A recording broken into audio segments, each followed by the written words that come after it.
Swayam Prabha. Digital India. Educated India.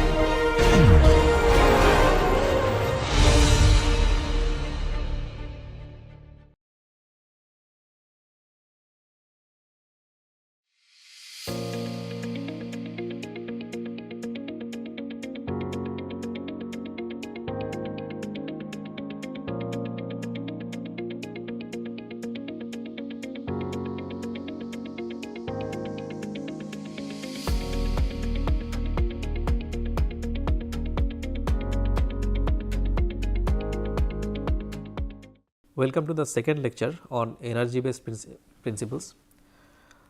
Now, today we will look into a simple problem and we will try to understand the interrelation between the governing differential equation and the virtual work equation and the energy equation, and then from there we will gradually move on to the smart structure problems where we have structure with piezoelectric materials. So, before that we will solve a simple problem where there is no piezoelectric material. Now, let us consider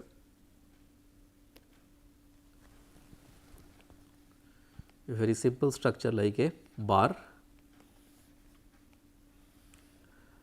and assume that the bar is under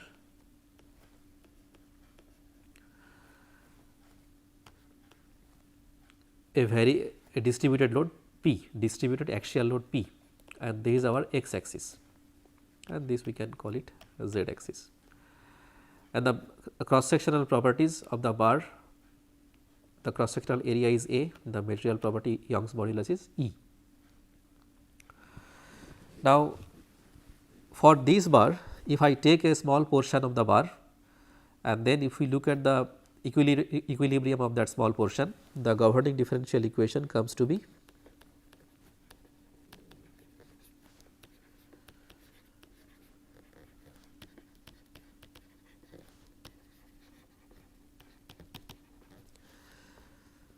this.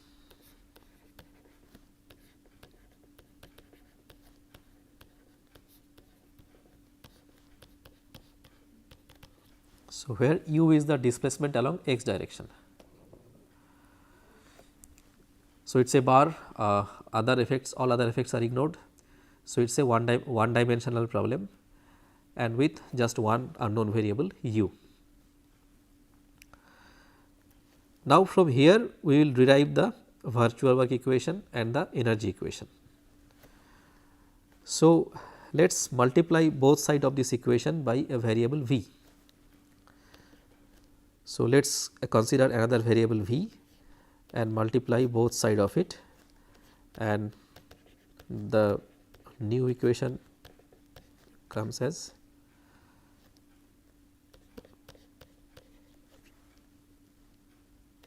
and integrate it over the entire domain L. So, where here L is the length of the bar. So, our domain is x equal to 0 to x equal to L. Within the domain we have integrated what we got after multiplying v with this equation. Now, v is called a test function.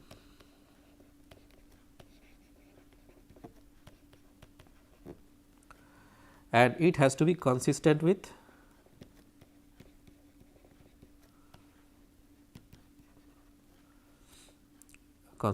the essential boundary conditions.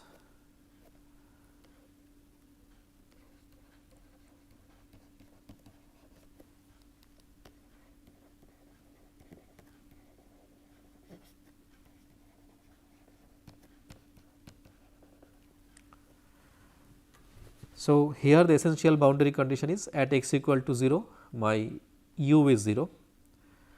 So, v is also 0 at x equal to 0, and other than that it can be anything, and it is also arbitrary.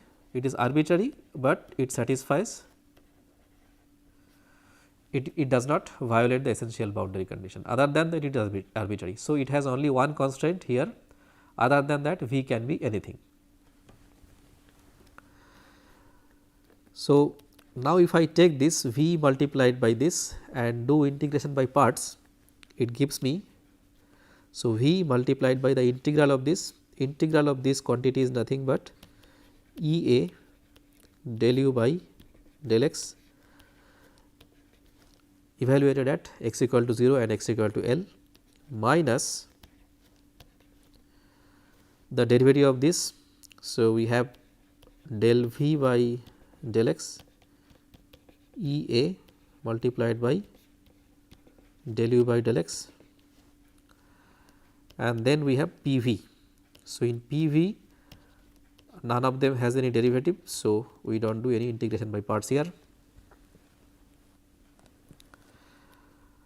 Now, if we look at this quantity, for this problem they are 0, because if I try to evaluate this at x equal to 0, at x equal to 0 we know that v is equal to 0, because that is the point where we have the essential boundary condition. So, where there v is 0.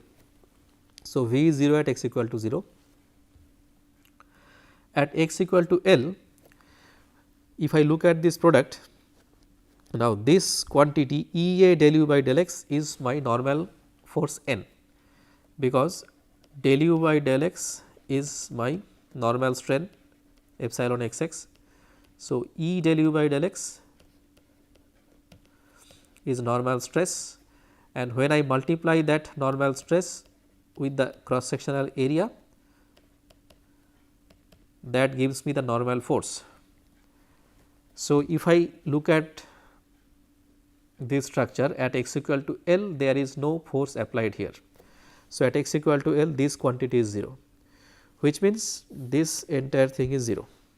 So, I am left with this.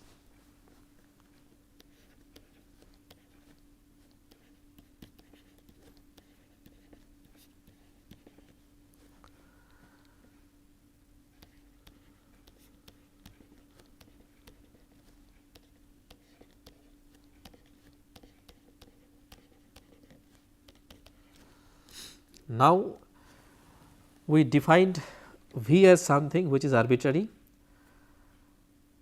and it is consistent with the essential boundary conditions, which means that delta of u, which is variation of u, can also be a V, can also be a candidate for V. So, delta of u can also be taken as V, because delta of u also satisfies the same condition. It remains consistent with the essential boundary condition, and other than that it is arbitrary. So, if I replace V by delta of u, then we get this.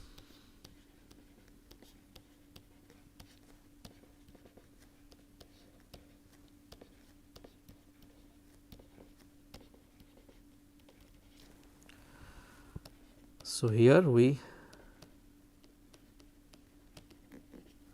replacing V by delta u. Now, if we closely look into this equation, this is nothing but the virtual work equation, because this is our this E del u by del x is our stress, and this is strain, and this is the external virtual work. So, this part is the internal virtual work, this part is the external virtual work. So, this is internal virtual work and this is external virtual work.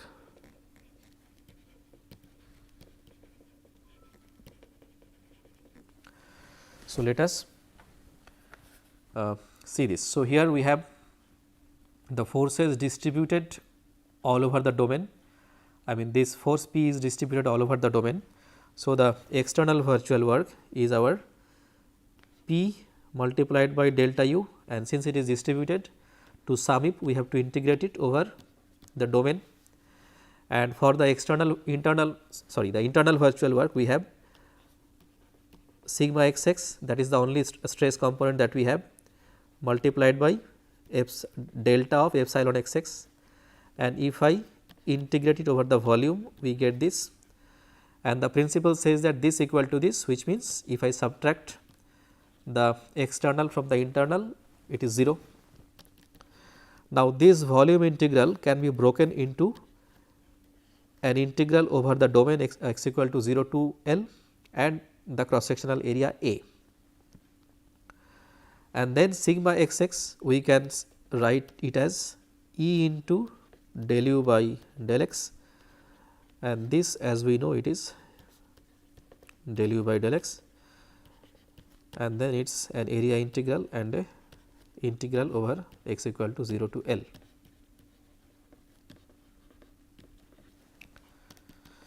Now, within this integrand, this del u by del x does not vary over the cross section. E also does not vary over the cross section. I mean, if you want we can vary it, we can consider different values of E along the cross section, that is also possible. And then we have, if we integrate it over the cross sectional area, we get E A del u by del x multiplied by the variation of del u by del x dx minus p into del u dx. So, this is the equation that we got before. So, we can say that from the starting from the governing differential equation and then multiplying the variation of del w, we get the virtual work equation. Now, we can take it further, and we have seen that if I have two functions f and g, then the variation can be written as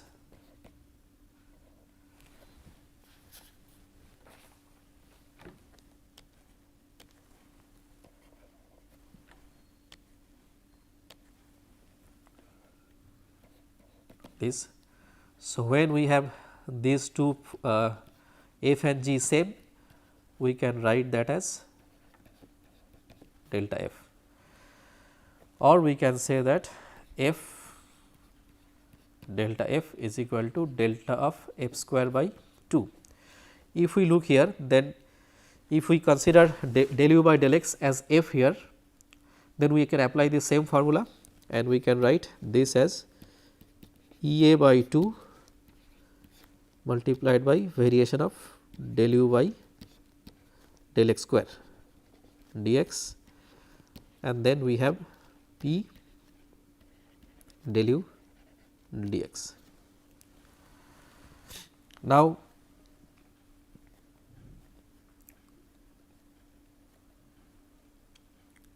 if I have f, a variable, and if I multiply with some constant a, and then if I take its variation, that is also equal to a multiplied by the variation of f. So, with that we can take this delta out of it, we can take this delta out of it, and finally, we can take delta out of the entire expression, and then we can write this as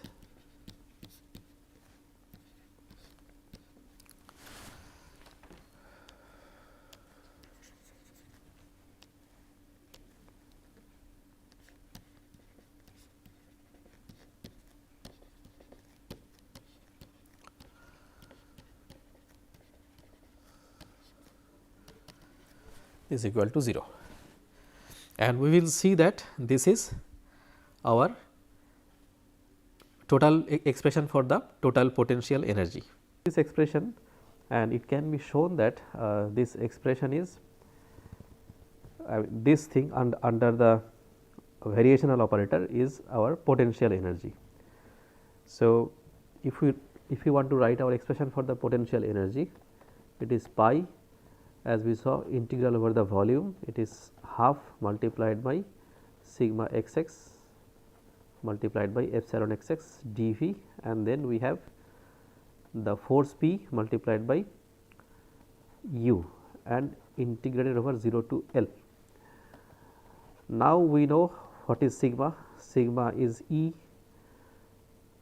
del u del x, and epsilon is again del u by del x v minus 0 to L p u dx.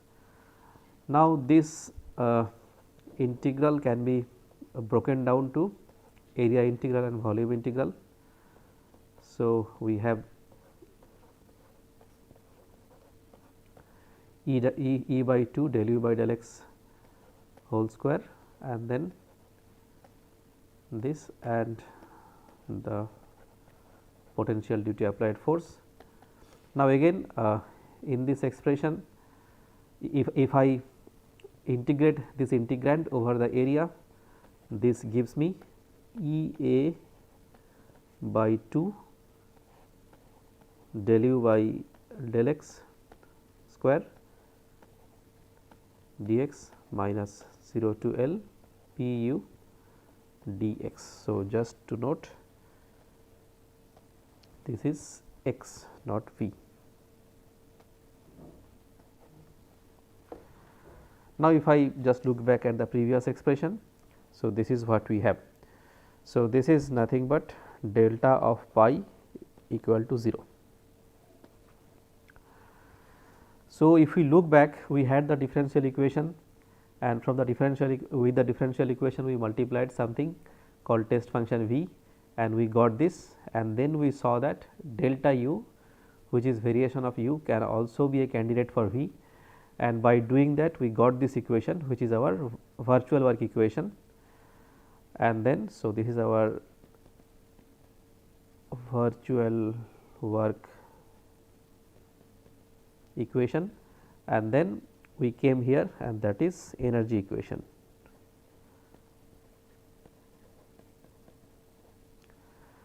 Now, the differential equation, it is said to be in weak form, strong form. This is called strong form of the problem. And then what we get here is our weak form, and this virtual work equation and the energy equations are also weak forms, and because here we are using the variation of u as our test function, they are called variational forms also. So, we have a strong form of the equation, and then we have weak form, and then we have variational forms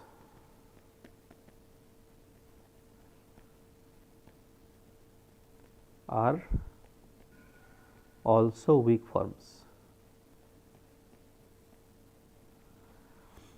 and variational forms means they are virtual work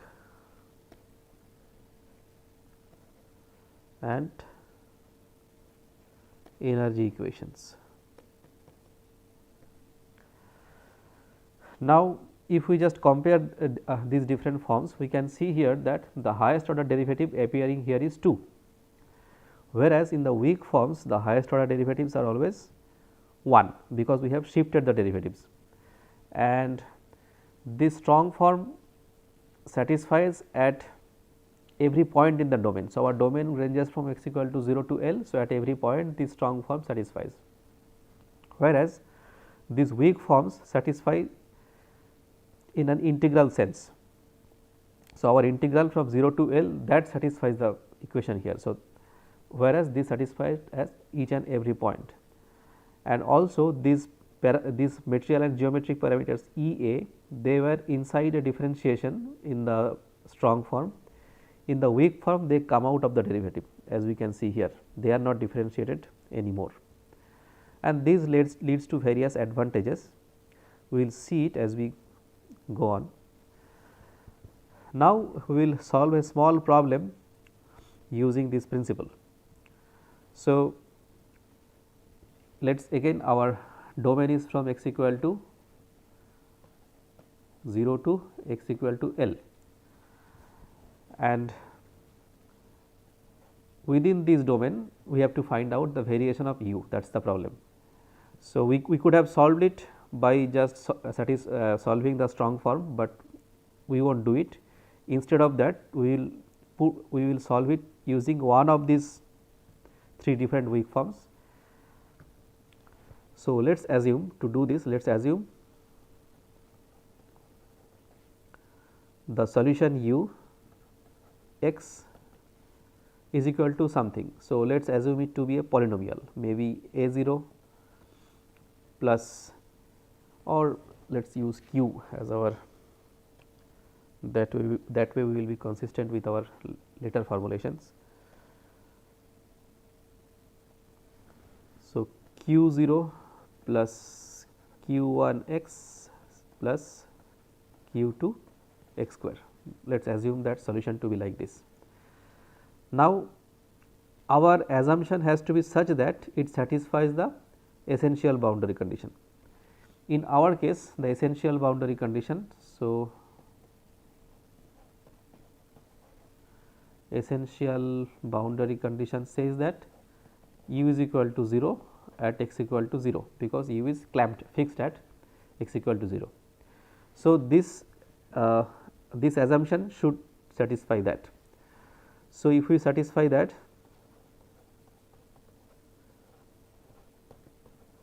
satisfying the condition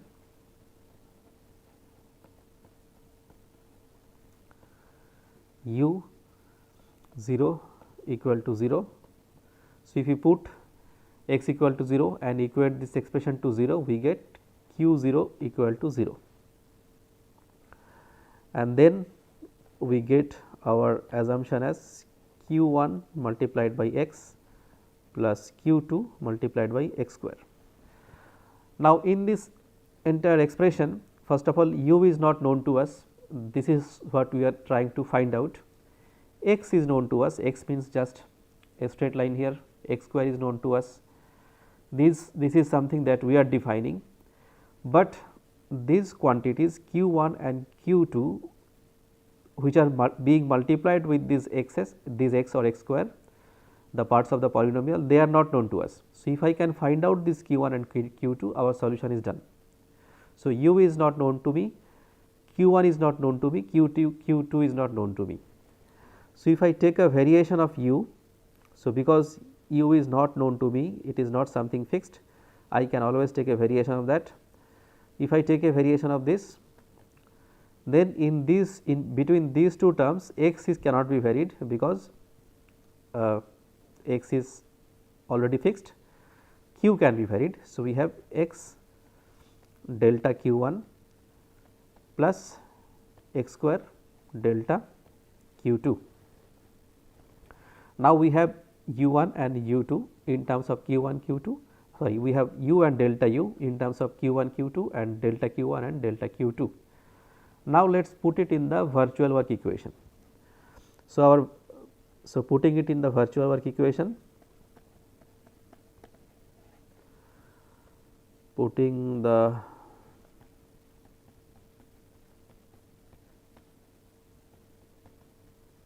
approximations of u x and delta u x in the virtual work equation,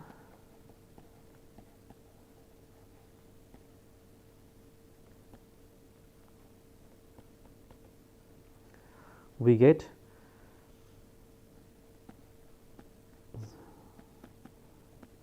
so we have del u by del x. So, if I just differentiate this, we will get this. So, here if I differentiate it, del u by del x is my q 1 plus 2 q 2 x. Similarly, here we get delta of del u by del x. Please remember that if I differentiate delta u with x, that is same as taking variation of del u by del x. We saw it before, and that gives us del q 1 plus 2 x delta q 2, and then if we put it here, we get q 1 plus 2 q 2 x multiplied by delta q 1 plus 2 x delta q 2 dx, and then we have 0 to L p x delta q 1 plus x square delta q 2 dx, and that is equal to 0. Now, what we will do is from this entire expressions we will separate out whatever is getting multiplied with delta q 1 and whatever is getting multiplied with delta q 2. Now, if I separate out delta q 1, I have this 0 to L E A multiplied by q 1 plus 2 q 2 x dx minus x dx, and then here I have, if I separate out delta q 2, so here we have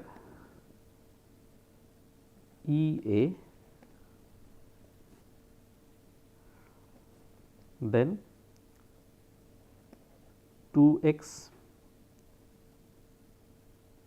q 1 plus 4 x square q 2 dx minus 0 to L x square, and that equal to 0. Now, in this expression we have delta q 1 here and delta q 2 here, and they are arbitrary variations. So, they come from the variation of delta u. We have approximated u in terms of q 1 q 2. So, when we vary delta u, we have these terms delta q 1 and delta q 2. Now, delta u is an arbitrary variation. So, delta q 1 and delta q 2 also can be arbitrary, and they are independent. So, this entire term can be 0 only when the term inside the bracket here is 0 and inside the bracket here is 0. So, this equal to 0, that gives me one equation, and this equal to 0, that gives me another equation. So, we have two equations, and in these two terms there are two unknowns sitting over there, q 1 and q 2. So, we have now two equations and two unknowns which we can solve and find out our solution. So, now if I write these two, so this equal to 0, that gives me one equation. So, we call it equation 1 maybe, and that gives me another equation which we called equation 2. So, if I combine equation 1 and 2 and write in a matrix form, we can write this. So, equation 1 and equation 2 in matrix form may look like this.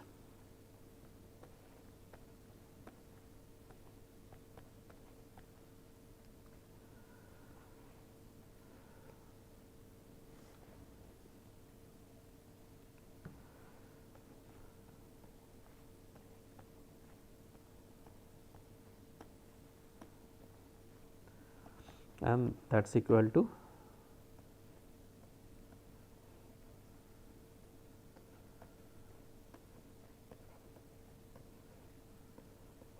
this. Okay, there is, we have to multiply this entire thing with the vector q 1 and q 2, and so if we just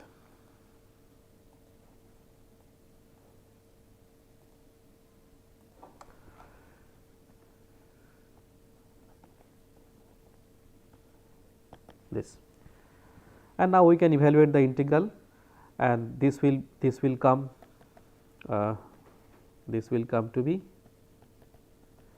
E A L L square 4 L cube by 3 q 1 q 2 is equal to p multiplied by L square by 2 here and L cube by 3 here. Now, we can solve this equation, we can find out q 1 q 2. So, after finding out q 1 q 2, we can put it, after finding out q 1 q 2, we can put it in the original approximation, which is q 1 x plus q 2 x square, and that will give me the solution. Now, here we can see there are few advantages. First of all, my these geometric and material properties, they were outside the differentiation. In the strong form, if we go back, they were inside the they had to be differentiated, but in the weak form they do not need to be differentiated because we have shifted the derivatives.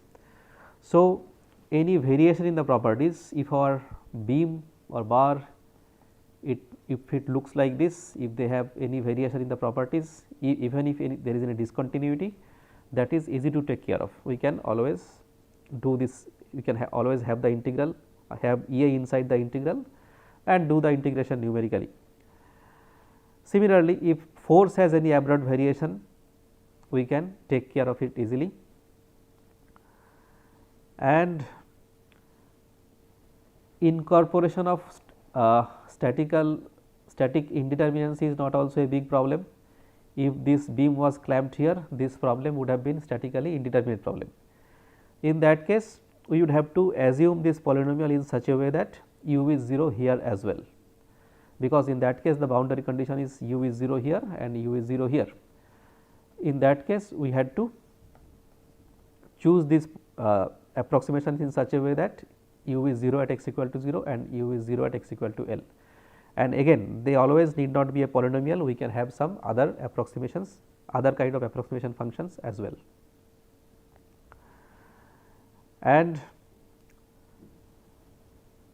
apart from this, one thing to note is that while doing these approximations, we are satisfying only the essential boundary conditions, we are not satisfying the natural boundary conditions here. The problem that we looked at the beginning had it looked like this. So, we had u equal to 0 here and at the tip there was no applied force.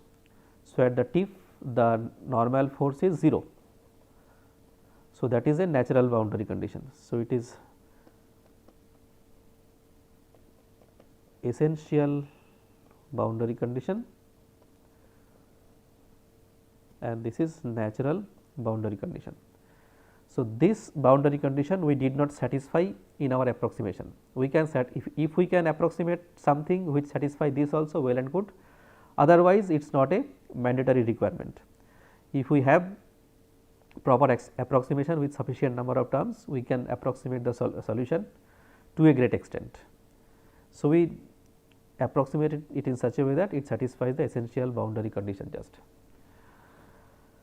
Now, so this was a simple demonstration of the energy based techniques. Again, just to show the entire picture, we have a strong form of the differential equation and from the strong form there is something called weak form. Now, variational forms